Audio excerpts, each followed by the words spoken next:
Good morning students. आज मैं तपेश्वर शर्मा आप लोगों को हिंदी व्याकरण बताने जा रहा हूँ। हिंदी व्याकरण में सबसे पहले हमें भाषा की जानकारी होना अति आवश्यक है। अब भाषा क्या है इसके बारे में हम सभी जानें।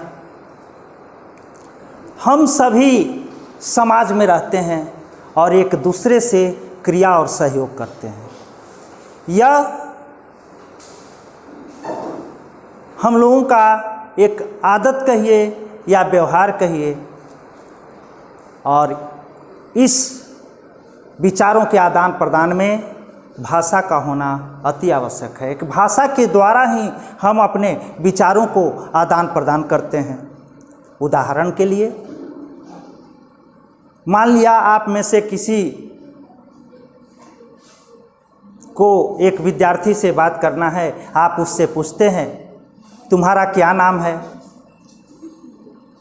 वह अपना नाम बताता है, मेरा नाम राजू है।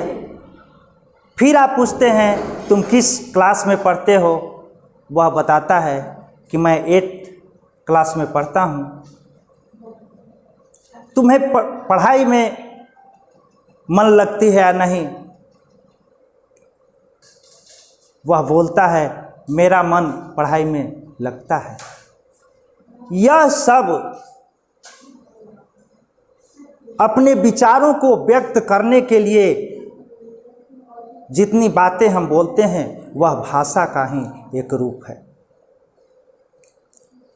अब हम लोग भाषा के परिभाषा यानी डेफिनेशन पर विचार करते हैं। पहले आप लोग जान चुके हैं कि भाषा वह साधन है जिसके द्वारा हम अपने विचारों को एक दूसरे के सामने प्रकट करते हैं। इसके बाद फिर और दूसरी परिभाषा भी आप लोग पढ़े होंगे। भाषा वह साधन है जिसके द्वारा हम अपने विचारों को लिखकर या बोलकर एक दूसरे के सामने प्रकट करते हैं। फिर भाषा की एक और परिभाषा है, यानी भाषा सार्थक ध्वनियों का वह समूह है जिससे हम अपने विचारों को आदान प्रदान करते हैं। इससे और ऊपर अच्छी तरह से भाषा की परिभाषा अगर जानना चाहते हैं तो और परिभाषा हमारे साहित्यिक लोग दिए हैं। भाषा यादृच्छिक ध्वनि प्रतीकों की वह व्यवस्था है जिसके द्वारा समाज के उप सदस्य आपस में क्रिया और सहयोग करते हैं। यानी भाषा के माध्यम से ही हम सभी अपना काम करते हैं। सुबह से उठकर शाम तक जितने भी क्रियाकलाप करते हैं वह भाषा के माध्यम से ही करते हैं। अब आप लोग अच्छी तरह समझ गए होंगे भाषा की परिभाषा। भाषा के मुख्य 2 रूप हैं, एक लिखित रूप, दूसरा मौखिक रूप। लिखित जिस भाषा को लिखकर हम अपने विचारों को प्रकट करते हैं उसे लिखित रूप कहते हैं। जैसे आप अपने पिता के पास एक पत्र लिखते हैं जिसमें पुस्तकों की मांग करते हैं या अन्य सारी सामग्रियों का मांग करते हैं, तो यह जो आपका अपने विचार पिता के प्रति व्यक्त करने का जो तरीका हुआ वह लिखित रूप है, भाषा का लिखित रूप है। दूसरा मौखिक रूप, जैसे आप रेडियो के द्वारा समाचार सुनते हैं या टीवी के द्वारा संगीत सुनते हैं, ये सब भाषा का मौखिक रूप हुआ। तो इस तरह से भाषा के दो रूप हुए। इसके अलावे भी अन्य भाषाओं के रूप हैं, जैसे मातृभाषा। मातृभाषा जहाँ पर जिस स्थान पर हम जन्म लेते हैं और वहाँ की जो प्रायोगिक भाषाएं हैं उनको हम मातृभाषा कहते हैं। राष्ट्रभाषा वह भाषा जो पूरे राष्ट्र में, पूरे देश में ज़्यादा उपयोग में लाया जाता है, उसको हम राष्ट्रभाषा कहते हैं। एक और है राजभाषा।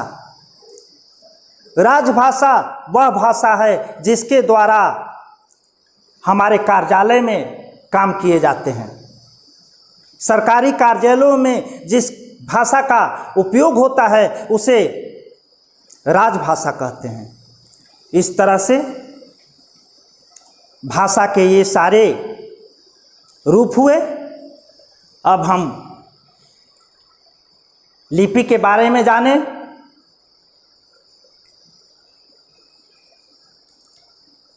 भाषा लिखने के लिए एक प्रतीक चिन्ह बनाया गया है जिसे लिपि कहा जाता है।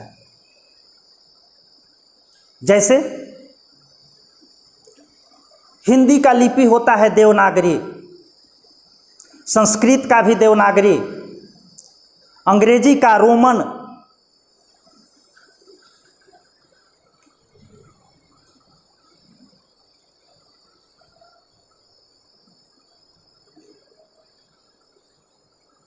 इन्हीं चिन्हों के द्वारा, इन्हीं प्रतीकों के द्वारा भाषा लिखी जाती है, जिसे हम लिपि कहते हैं। अब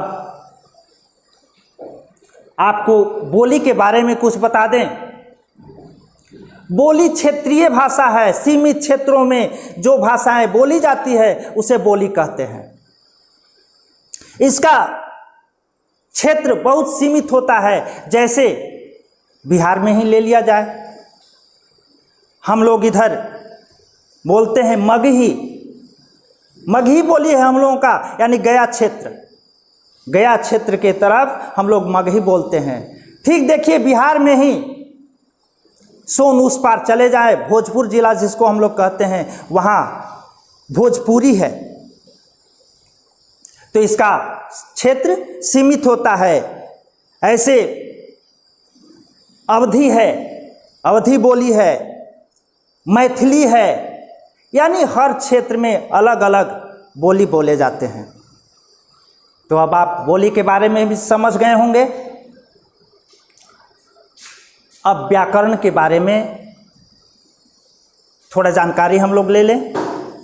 व्याकरण की परिभाषा आप लोग जान चुके होंगे या जानते हैं कि व्याकरण वह शास्त्र है जिसके द्वारा हम शुद्ध शुद्ध लिखना, पढ़ना तथा बोलना सीखते हैं। दूसरे रूपों में व्याकरण वह शास्त्र है जिसमें किसी भाषा के शुद्ध ज्ञान दिया जाता है और उसका व्यवहार का नियम बताए जाते हैं।